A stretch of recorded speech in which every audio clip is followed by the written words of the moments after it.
देखिए, अगर उत्तराखंड के यूथ को एक मज़बूत और एक रिवाइज़्ड भू कानून चाहिए, तो इसका मतलब बिल्कुल भी ये मत समझना कि we are very self centred.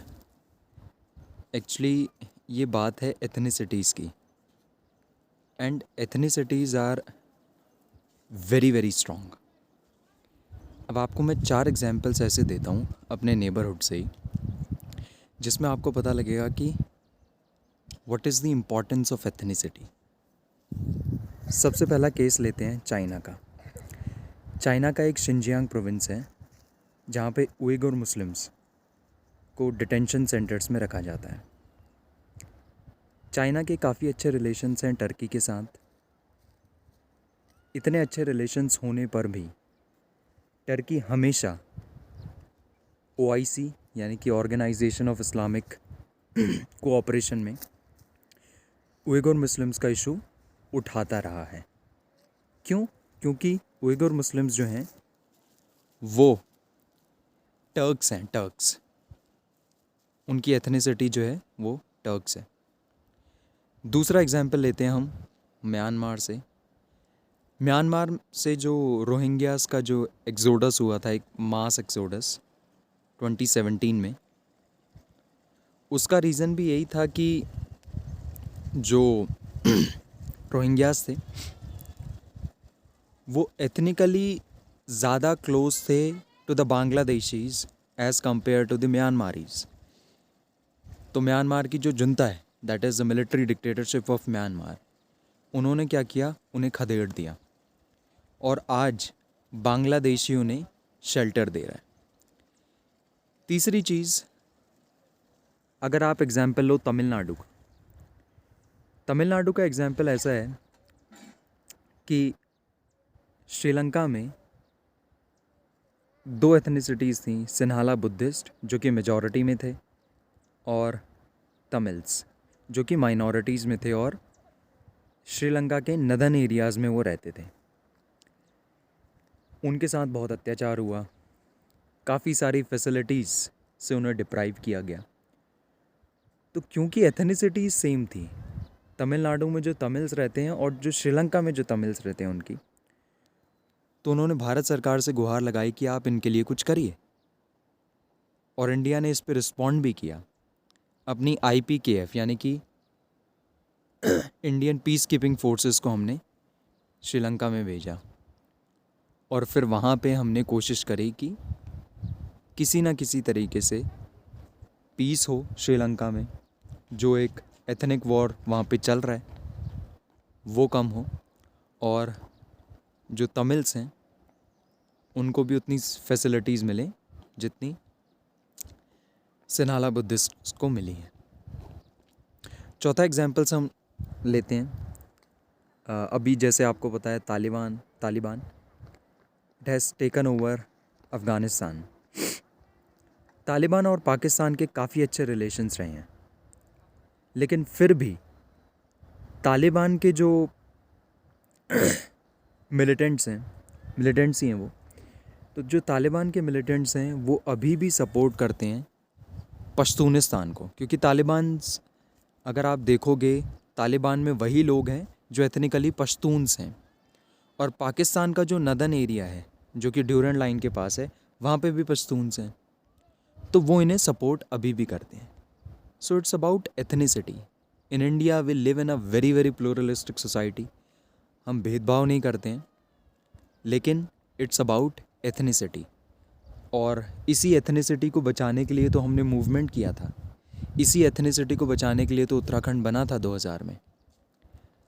तो जब इस एथनिसिटी की डेमोग्राफी अगर चेंज हो रही है तो इसे बचाने के लिए क्यों ना हम संघर्ष करें। तो यूथ की ये डिमांड भी ठीक है। अब कुछ लोग कहेंगे कि भाई ये लीगल ग्राउंड्स पे स्टैंड नहीं करेगा। वो लोग सपोर्ट लेंगे article 19 clause 1 sub clause D का।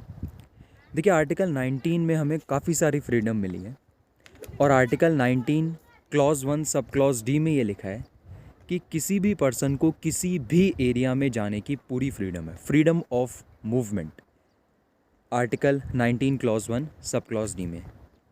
लेकिन हमें ये भूलना नहीं चाहिए कि आर्टिकल 19 क्लॉज 5 में आर्टिकल 19 सब क्लॉज डी के लिए रीजनेबल रेस्ट्रिक्शंस भी हैं।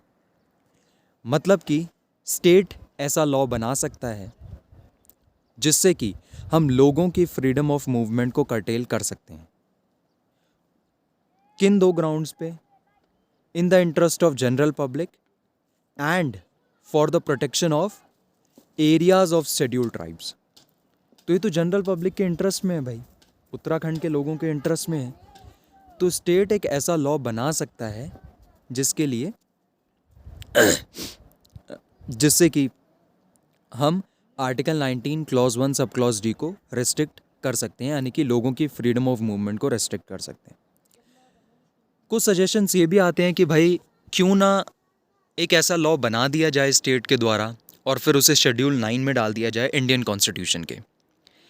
देखिए, अगर हम उसे इंडियन कॉन्स्टिट्यूशन के शेड्यूल 9 में डाल भी दें तब भी वो जुडिशियल रिव्यू से बचेगा तो है नहीं, क्योंकि सुप्रीम कोर्ट का जो डिसीजन था 2007 में IR Coelho versus state of Tamil Nadu में, उसमें सुप्रीम कोर्ट की 9 जजेस बेंच ने ये बोला, कैटेगोरिकली ये बोल दिया कि जो लॉज शेड्यूल 9 में हैं उनका जुडिशियल रिव्यू भी हम कर सकते हैं।